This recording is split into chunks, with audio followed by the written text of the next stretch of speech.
Salutacions, benvinguts a esta tribuna especial. Ara anem a parlar d'economia, però d'economia basada en la realitat, perquè està amb nosaltres el president de la patronal de la Safor, president de FAES, de la Federació y Asociacions d'Empresaris de la Safor, Juan Pablo Tur. Hola Juan Pablo, ¿qué tal? ¿Cómo estás? Muy buena, Paco.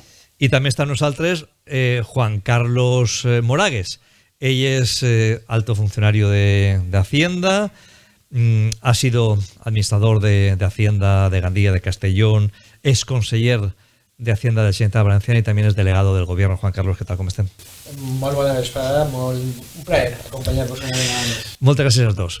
Bueno, ara mateix tenim una situació clara.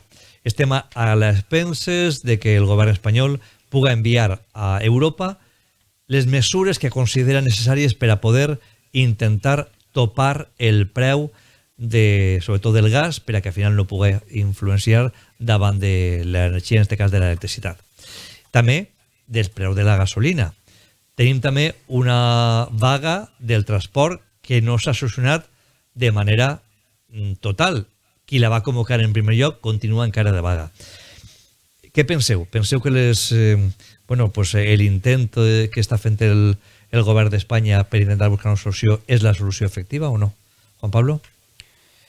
Solució efectiva, Paco, almenys és un intent de solució. Sí que és cert que les solucions se diuen que són solucions quan ja s'estan implementant i funcionen. Hi ha que recordar que són accions que han eixit ara a l'opinió pública des de fa escassos dies. És cert que en principi té que tindre una acollida en quant a impacte de l'economia gran, però també tenim que esperar a veure quan té que arribar. Quan té que arribar, perquè com estàvem comentant abans, el preu de l'electricitat continua alt, el preu del gas i el preu dels combustibles exactament igual. En definitiva no, perquè hi ha que atacar en el punt gran, que és el problema que tenim nosaltres en el nostre país d'independència energètica i la dependència que tenim d'altres països amb diferents interessos. Juan Carlos, voz autorizada a nivel económico. ¿Esto será un parche momentáneo? ¿Van a ser medidas que ya ha anunciado Europa que serían, de momento, un paréntesis? Que no va a ser medidas definitivas. Pero esto después habrá que recuperar aquello que ahora no pagamos a las eléctricas y luego nos vendrá después incrementado la siguiente factura cuando se consiga tener un tope o cuando ya no tengamos esa invasión rusa por parte o hacia Ucrania y podamos conseguir que se estabilicen los precios. Ahí será cuando haya que recuperar lo que no hemos pagado ahora. A mí me gustaría, Paco, y a todos los oyentes, diferenciar entre lo que es el precio del gas, que está subiendo, y por qué nos afecta el precio del gas. El precio del gas afecta principalmente a las centrales eléctricas de combustión que se nutren del gas y por eso incrementa el precio de la luz, pero también afecta al sector empresarial en general, y me viene a la cabeza unas palabras de Fernando Roig, el dueño de Pamesa, como representativo de la industria cerámica tan importante en Castellón, que decía que de pagar 6 millones de euros de precio del gas al mes había pasado a pagar 32 millones de euros, con lo cual eso está poniendo el precio del gas en jaque a sectores estratégicos en la Comunidad Valenciana como es el cerámico. El precio del gas, el precio de la luz. El precio de la luz afecta a cualquier tipo de bar, comercio, negocio, pyme, autónomo, pero nos afecta también al común de los ciudadanos, porque ahora mismo hay luz que está conectada y que está consumiendo más. Luego está el precio del carburante. Eso lo estamos viendo más últimamente por la huelga que hay de los transportistas, y dentro de los transportistas también tenemos que diferenciar la patronal por una parte y lo que son las pymes, los autónomos, que han continuado con la huelga, porque lo que te están diciendo es algo muy razonable, con lo cual lo que tenemos es que tener mucha empatía con los pequeños empresarios, con los autónomos, que cuando salen, por ejemplo, la industria pesquera, cuando salen a cenar, el camionero que sale con su camión y que paga un autónomo que bastante alto es todos los meses. Claro, si sale, decía un camionero, es que pago 1.500 euros más al mes de carburante, y si antes ganaba 1.000 euros, 1.500 al mes, ahora todo lo que ganaba se lo lleva el precio del carburante. Es absurdo que salga a trabajar. O sea, no se puede trabajar a pérdidas. Luego, tenemos el gas, la electricidad, el carburante. Y luego tenemos el precio de las materias primas. Y si a eso le unimos el desabastecimiento, hace que todos los costes de la empresa se hayan incrementado tremendamente. A eso hay que añadir otros sectores también muy representativos, como es la agricultura, porque los agricultores, me fui hace unos días a Madrid y justo yendo volvían los autobuses de la manifestación que hubo del sector agrícola en Madrid, que se quejaban que también estaban trabajando a pérdidas. Y ya es casi es insostenible. Y también me quiero acordar ya no solo de los empresarios, particularmente de los pequeños y los autónomos, sino de todos nosotros, porque al final todos nosotros, con una inflación disparada por encima del 6% y con unos precios energéticos desorbitados, somos cada día más pobres, porque tenemos menos poder adquisitivo, nos cuesta más llegar a final de mes, las familias vulnerables y necesitadas, desgraciadamente, se van incrementando, cada vez hay gente pasándolo verdaderamente mal, y yo que estoy muy asociado a una ONG lo veo como ese empobrecimiento paulatino se está produciendo en todas las capas de la sociedad, y tenemos un problema, y cuando tienes un problema tienes que buscar soluciones.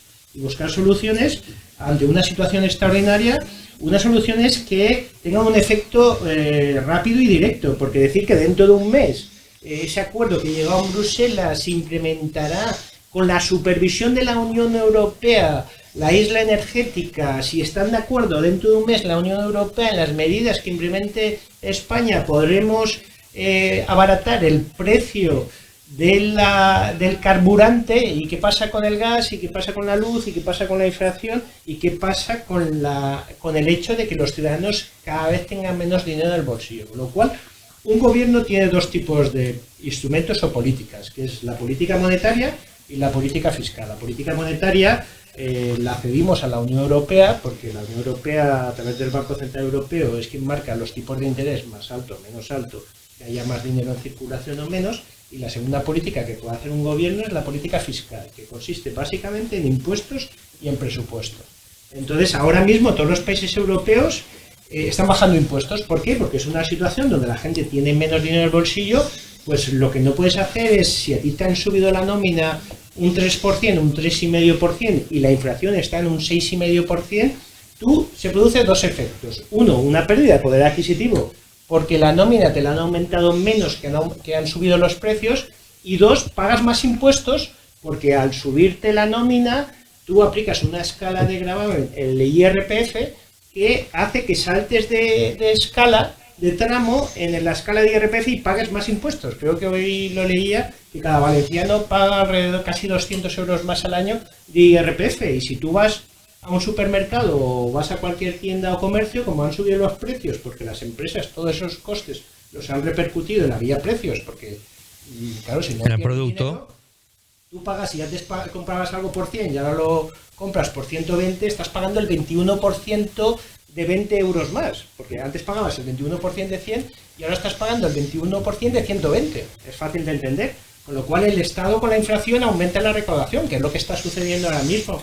Entonces tienes una recaudación aumentando, la gente cada vez con menos dinero en el bolsillo, personas más vulnerables, sectores estratégicos y representativos en clara dificultad, y un empobrecimiento generalizado. Tienes que tomar medidas, decisiones.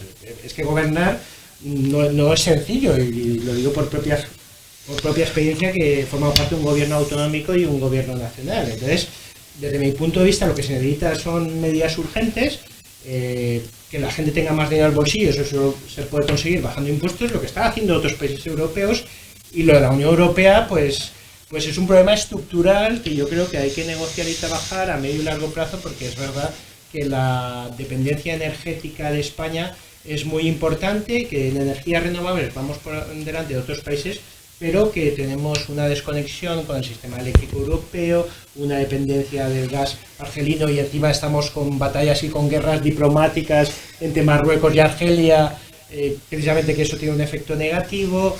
Tenemos un precio de la luz que no está desacoplado del precio del gas, y eso hace que el precio de la luz esté disparado, y hay que tomar medidas a corto plazo, a medio y a largo plazo. Sí, de hecho, Argelia ha dicho que esa tubería por la cual pasa el gas que viene a través de Marruecos y llega a España, que se planteaba a partir de ahora, después de este problema diplomático que ha tenido España, en este caso con Marruecos y con Argelia, que iba a hacer una nueva vía Italia, para entrar el gas en Europa. Pero independientemente de esto, el otro día manifestaba el presidente del Banco de España que este país, nuestro país, había conseguido recaudar un 21% más en impuestos este año, o el año 2021, que el año 2020. Estamos hablando entonces que con una subida de los precios notable, el IVA, la recaudación del IVA es mayor, e incluso bajando el IVA como se ha bajado de ese 21% al 10% en la electricidad, el Estado aún recauda más que antiguamente, porque el precio es mucho mayor. Claro, ante este estadio sí se podía plantear una rebaja de impuestos.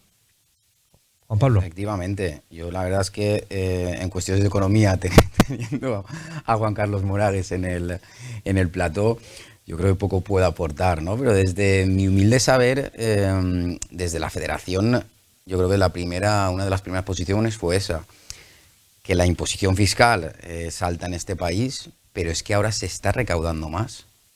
Es decir, si se hacen los números, el Estado, daros cuenta lo que acabas de comentar, va con 21% más de recaudación, no tiene un 21% más de gasto. Es decir, lo que hay que hacer es implementar esa sobreinyección vía impuestos a la economía directamente. No podemos esperar un mes porque los autónomos no pueden pagar el combustible, las empresas están teniendo que parar. La industria azulejera es uno de los principales sectores de nuestra comunidad, de la Comunidad Valenciana. Las dos empresas más grandes que hay, tanto que son Pamesa y Porcelanosa, van a parar las fábricas de producción 10 días. Parar una fábrica de producción que trabaja 24 horas de la magnitud que tienen esas empresas, estamos hablando de una recuperación de producto que va a tardar mucho tiempo. Es decir, hay que hacer implementaciones directas porque son situaciones diferentes, situaciones urgentes. Juan Pablo, usted como presidente de la Asociación de Empresarios de la SAFOR, ¿qué le cuentan los asociados? ¿Cómo tienen sus empresas? ¿Qué están padeciendo? ¿Hay algunas incluso con posibilidad de cerrar porque abrir ya supone sacar su producto a pérdidas? Pues sí, lo que estamos comentando y se está comentando es que estamos delante de una tormenta perfecta. Una tormenta perfecta, pero perfecta en el mal sentido de la palabra. Sí que es cierto que se está afectando a toda la cadena productiva, y cuando afecta a la economía afecta a las personas directamente. Yo creo que eso es una de las cosas que queremos remarcar desde la Federación. No es que a las empresas les vaya mal y nos quejemos de eso, todo lo contrario. Lo que hay que hacer es que el tejido productivo, el tejido económico funcione bien, y así repercutirá siempre a positivo a las familias, que eso es el primer objetivo de la Federación, es hacer una protección directa sobre la sociedad. Yo creo que eso es muy destacable. ¿Qué hacemos?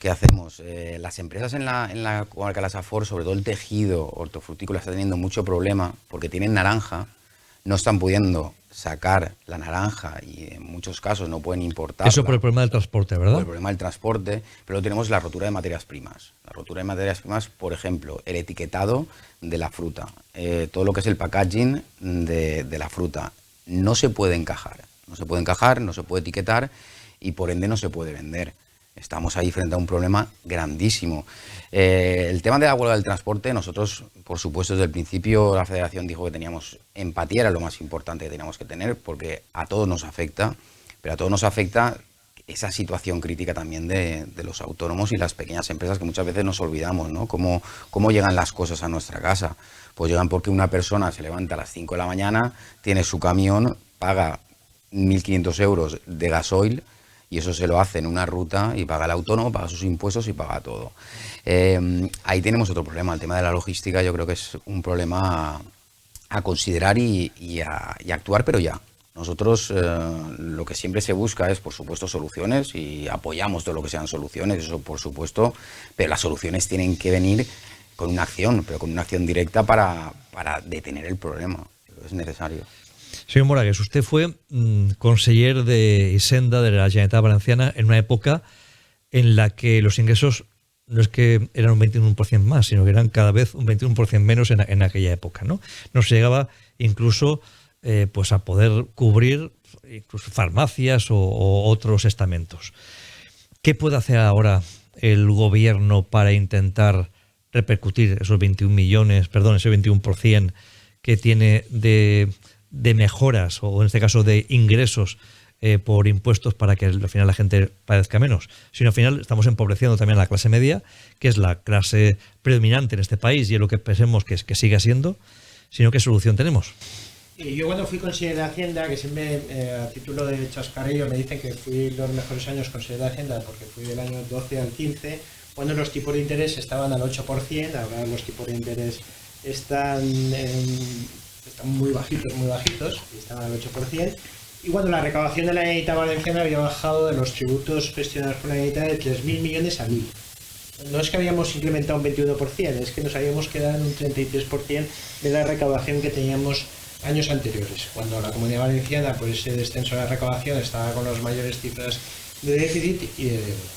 Entonces, cuando gestionas un presupuesto público, lo primero que tienes que ver son las dos grandes partidas, que son gastos e ingresos. Y no tienes que olvidar que es un instrumento de política fiscal y que el objetivo último es que a la gente le vaya mejor. Y que el dinero que tú gestionas como responsable y gestor público es un dinero que sale del bolsillo de los ciudadanos. Y por eso, cada euro que le pides a un ciudadano, a un contribuyente, a una persona, es sagrado. Porque yo te estoy quitando un euro a ti y un euro a Juan Pablo, yo gestiono 2 euros, pero no son míos los 2 euros, son vuestros y yo los tengo que gestionar. Es una obligación moral, deontológica, política, jurídica, de gestionar bien ese dinero. Con lo cual, hay que hacer dos cosas. Uno, el gasto público. Es que a veces nos olvidamos también del gasto público. El gasto público, hay que quitar cualquier tipo de gasto burocrático, duplicidades, gasto político, gasto dogmático e ideológico. Y tienes que, en la parte de ingresos, pues atender a la situación que tienes en cada momento. Ahora mismo hemos descrito el cuadro macroeconómico muy bien. Hay un empobrecimiento general de la clase media, de la clase baja y de toda la población en general. El Estado está aumentando la recaudación. Cuando repostamos en una estación de servicio, la mitad del dinero que ponemos se va vía impuestos. Si ponemos 50 euros en el coche, el Estado se lleva 25. El recibo de la luz, estás pagando un 21% de IVA, que luego ha bajado al 10% temporalmente, pero como está subiendo la base, el Estado está recaudando más. Y así sucesivamente, y el Estado, el otro día veía unas cifras que había incrementado el IVA en 3.500 millones de euros, el IRPF en 2.000 millones de euros, y estás aumentando la recaudación, los tipos de interés los tienes muy bajos, y tienes que ponerte en la piel del sector privado, porque lo que no podemos es crear un Estado donde habrá un funcionario público y con mucha honra y grandes servidores públicos, el funcionariado, pero para sostener el sector público hace falta un sector privado muy potente, con muchas empresas que generen riqueza, por supuesto que velen por los derechos de los trabajadores y que haya un entramado y un tejido productivo potente que genere esa riqueza, que haga sostenible el sector público, porque las pensiones cada vez son mayores, tenemos que hacer políticas orientadas al empleo para sostener a través de las cotizaciones el sistema de pensiones, tenemos pues muchas prestaciones públicas que atender y en este sentido ahora mismo lo que hay que atender es al tejido productivo. Y ahora como instrumento de política económica puedes hacer dos cosas, o no hacer nada o bajar impuestos. Y lo que toca ahora, yo me fijaría en lo que hagan el resto de países europeos, pues haz tú lo mismo, porque por algo se están adoptando esas decisiones. Y encima venimos de una pandemia que has hecho a muchos negocios, a muchos comercios, a muchas pymes, les has obligado a cerrar por cuestiones evidentes de salud pública, no les has compensado el hecho de que les hayas obligado a cerrar, les has hecho pedir préstamos al ICO, que encima ahora tienen que devolver, y encima ahora con la crisis económica derivado de la escalada de precios, hace que estén en una situación de vulnerabilidad, y en ese sentido hay que ponerse, primero tener empatía y ponerse del lado de nuestros empresarios y autónomos que tan mal lo están pasando y que necesitan una baja de impuestos, no solo ellos, sino todos los ciudadanos, para revertir la situación que estamos viviendo. Y luego cuando pueda regular el mercado eléctrico, desacoplarlo del gas, puedas tener más independencia energética, pues ya puedes ver la situación, pero ahora mismo lo que toca es eso, bajar impuestos. Claro, porque todo lo público se paga con impuestos de lo privado. se recauda en lo privado para poder pagar lo público. También no todos son malas noticias, señor Tur. Tenemos, por ejemplo, bueno, que al final una multinacional del automóvil ha decidido instalarse en Sagunto con el fin de crear una planta de baterías para vehículos. Bueno, lo cual nos va a venir muy bien, en este caso a la Comunidad Valenciana, porque va a generar empleo, va a generar también trabajo y, por tanto, riqueza. Lamentablemente la riqueza no se queda en Valencia, creo que gustaríamos que fuesen empresarios valencianos los que pudieran llevarlo adelante, pues se quedaría aquí y encima se consumiría aquí. Pero bueno, de momento es positivo, ¿no? Sí, Paco, molt positiu. Tenim que recordar que, segur que Juan Carlos ho farà molt més concret que jo, però jo penso que és una de les inversions més grans que hi ha hagut en el nostre país, en tota Espanya. 100.000 milions d'euros, estem parlant del 7% del Producte Interior Bruto de la Comunitat Valenciana, és a dir, estem parlant de sector sencer, se va fer ara mateix una inversió. Ahí sí que hi ha que recalcar, nosaltres hem estat en la Confederació Empresarial Valenciana, hem estat molt enterats de com han anat les negociacions, com el govern autonòmic en aquest cas sí que ha fet una feina molt interessant, i nosaltres ahí sí que agraïm que hi hagi una empatia i una negociació de tu a tu, és a dir, negociació entre sector públic i sector privat. Per nosaltres no n'hi ha sector públic o sector privat, realment és una economia que està totalment entrecreuada. Sí que és cert que hi havia altres posicions dins de tot el país, dins d'Espanya, i la Comunitat Valenciana ha agafat un avantatge, però perquè té una avantatge competitiva. Per què? Parc Sagunt. Parc Sagunt no està. Parc Sagunt se va fer des de fa molts anys. Jo no sé si exactament se va desenvolupar urbanísticament quan estava l'altre govern, però hi ha que recordar que és una línia temporal que agafa molts anys. És a dir, el que abans pareixia una despesa, que això era una locura, que s'havien destruït molts camps i se van implantar molts terrenos que estaven buits, avui per avui estem parlant de, ja no 100.000 milions d'euros, sinó tota l'economia creuada que va generar. Estem parlant d'un altre fort, però encara més gran. Situa la Comunitat Valenciana en la inversió més important en la història de la Comunitat Valenciana de pressupost, i jo crec que d'Espanya també. Molt important perquè està en Sagunt, Camp de Morvedre agafarà directament tot el que són impostos i demés d'una factoria d'aquest tipus que hi ha que saber el que serà, però tota la venda creuada, aquesta economia circular que tots parlem d'ella, és ara quan donarà molt més valor. Señor Moragues, mi hijo el otro día me contaba, escuchando noticias que en el coche, en casa, y bueno, cogiendo pinceladas, porque evidentemente tiene 9 años, me decía, con todos los impuestos que estamos pagando, ¿tiene que venir Robin Hood? Porque acababa de leer un libro de Robin Hood para quitarle el dinero a los ricos y dárselo a los pobres, y le explicaba yo que la democracia estaba para eso, para intentar regular también los políticos que tienen que un poco que gestionar nuestro dinero. ¿Hace falta que busquemos, no sé, soluciones de otro tipo para que al final pueda redundar y no puedan acabar asfixiando a los empresarios, a los ciudadanos, a los trabajadores, porque al final pagar impuestos a todo el mundo de esa forma? Sí, hay una creencia equivocada que lo que dice es que cuando tú grabas a las personas más ricas o de rentas más altas, tienes una capacidad recaudatoria que hace que tengas una cobertura para determinadas necesidades sociales básicas. Y desgraciadamente la facilidad de deslocalización es tan alta que lo que hace es que exista competencia fiscal entre territorios, pero no con los paraísos fiscales, que existe mucha, porque por algo son paraísos fiscales, son opacos, hay anonimato y es difícil de seguir la pista cuando llega un paraíso fiscal, pero es que entre los propios Estados miembros, países europeos, existe competencia fiscal. Y yo ahora me establezco en Holanda y constituyo una holding y tiene una tributación beneficiosa, o en Luxemburgo a través de un fondo de inversión, pero entre el mismo España, entre las comunidades autónomas, hay competencia fiscal, con lo cual, pues si aquí me suben los impuestos, me voy al otro lado.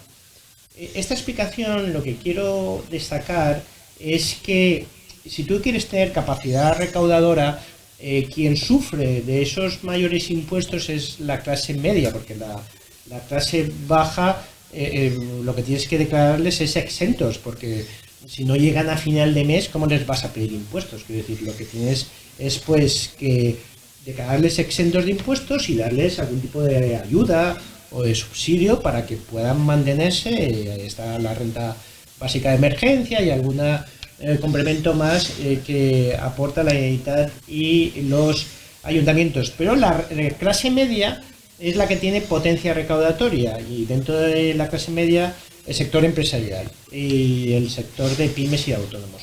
Si tú les aumentas impuestos a esa clase media, lo que produces un efecto de que tú les aumentas los impuestos, ellos tienen menos incentivo, tienen más problemas, su escandallo de gastos aumenta, se genera menos empleo, porque ¿para qué voy a contratar a una persona más si el coste salarial no me va a compensar los beneficios que están disminuyendo, incluso ya estoy trabajando en pérdidas? Y lo que pretendes, que es aumentar la recaudación, aumentando los impuestos, lo que produces es justo una reducción del tejido productivo, que tenga muchas más dificultades, que generen menos empresas, menos riqueza, y el efecto final de todo esto es justo lo contrario, que disminuye la recaudación.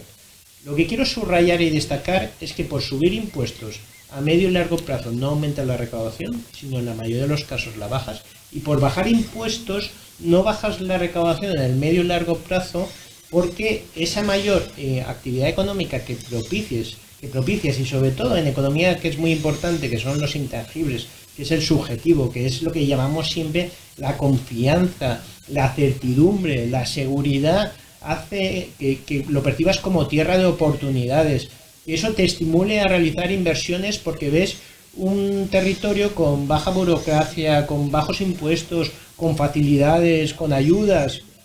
Es decir, lo que hablamos de la macro gigafactorías de Sagunto, pues eso, propiciar un espacio económico atractivo, y eso lo que propicia es que aunque tú estás bajando impuestos, en el medio y largo plazo tu recaudación está aumentando, y en ese sentido no podemos fijarnos solo en estereotipos dogmáticos que ven con malos ojos bajar impuestos, simplemente con la reflexión ideológica de que estamos beneficiando a los más ricos, porque los más ricos tienen una facilidad de irse de un territorio a otro y de deslocalizarse, y al final quien se queda es la clase media, que la machacan a impuestos, y al final lo que haces es un empobrecimiento de la sociedad. Claro, porque una subida de IVA o un pago generalizado del IVA, bueno, pues será todo lo democrático que uno pueda querer, pero grava exactamente igual a una persona que tiene posibles y a una persona que no los tiene. Está grabando a todos por igual, por tanto es menos democrático en ese aspecto.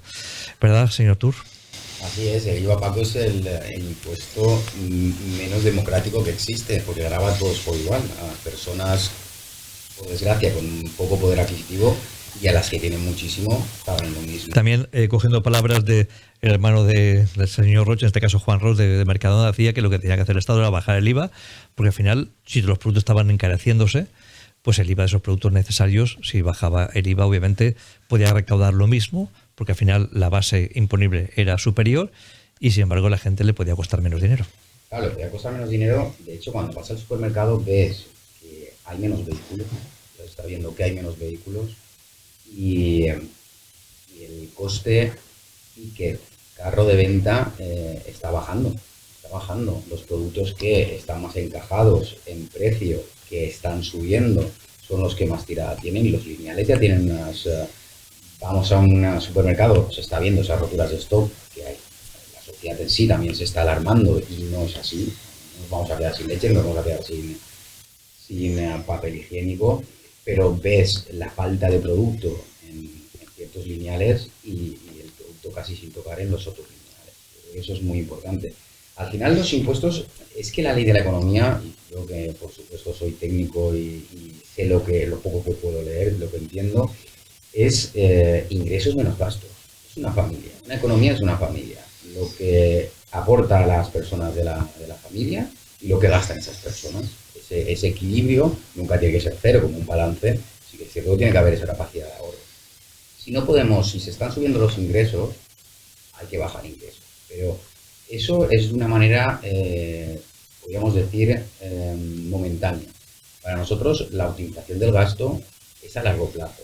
Es decir, si hoy nos estamos gastando 10 y podemos gastarnos 9,5, el 9,5 lo repercutimos a 10 años, ya nos estamos gastando 5 menos. Es decir, que las medidas tienen que ser a largo plazo. Como bien estaba comentando Juan Carlos, mayor impuesto es menos inversión. Y si tenemos menos inversión a largo plazo, es menos recaudación. Otros países, ¿vale? Vamos a poner un ejemplo. Una empresa muy potente de aquí en la comarca de Azafor, y es de las más grandes de España, va a hacer una inversión muy grande fuera de España. Estrategia logística y por producción, no porque se podía hacer aquí o allí, ¿no? Se tenía que implantar fuera, se tenía que implantar en Francia.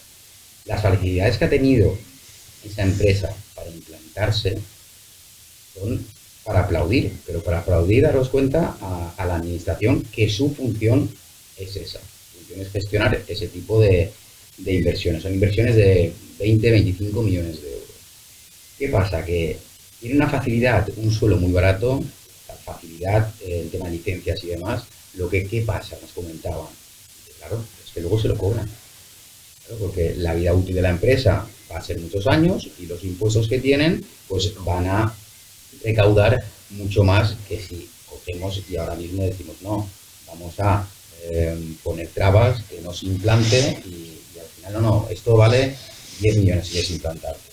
¿No? Y la capacidad que tiene de generar empleo. Es que eso es lo que son economías de escala. Al final es economía de escala. Y uno de los problemas más grandes que tiene nuestra economía es el mundo globalizado, el tamaño que tenemos las empresas y la No tenemos mucho tiempo para dilatarnos mucho más, ojalá, porque estamos ante dos personas que de alguna manera están claramente indicándonos qué es lo que podríamos hacer en muchos aspectos a nivel económico, pero le voy a plantear una situación para que ustedes me contesten en apenas un minuto. El Ayuntamiento de Gandía ha tenido 21 millones de remanente, es decir, que en eso que está comentando el señor Juan Pablo Tur de ingresos y gastos, al Ayuntamiento de Gandía le han sobrado 21 millones de euros. Es decir, que no se ha gastado un dinero que tenía presupuestado para hacer cosas, no se lo ha gastado, no ha hecho esas cosas presupuestadas. ¿Qué le parece este hecho y en qué se podía, en este caso, invertir esos 21 millones? Señor Moragues.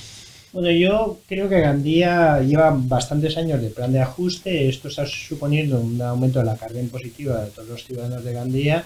Eso hay gente que lo percibe más y gente que lo percibe menos. El hecho de que te pasen un recibo por la cuenta bancaria y que tú veas el banco solo el saldo de vez en cuando, dices, pues oye, no lo percibo. Pero la realidad es que los impuestos en Gandía están muy altos y ahí hay análisis comparativos con otras ciudades de más de 50.000 habitantes y que el hecho que tengas una carga impositiva más alta, eso te resta dinero en tu bolsillo y hace que tengas menos capacidad de gasto. Y en términos de inversión, el hecho de que tengas impuestos altos, como bien explicaba Juan Pablo, hace que cuando una empresa decida dónde invertir, pues tiene Sagunto, tiene Paterna, tiene toda esta radio de Valencia. Y precisamente, y conectando, aunque me has dado solo un minuto, con la inversión de Sagunto, que conozco yo mucho, Par Sagún, claro, es un nodo logístico el Estarradio de Valencia, con el puerto de Valencia, aunque hay grupos que están gobernando la Generalitat y el Ayuntamiento de Valencia que lo quieren poner palos en la rueda.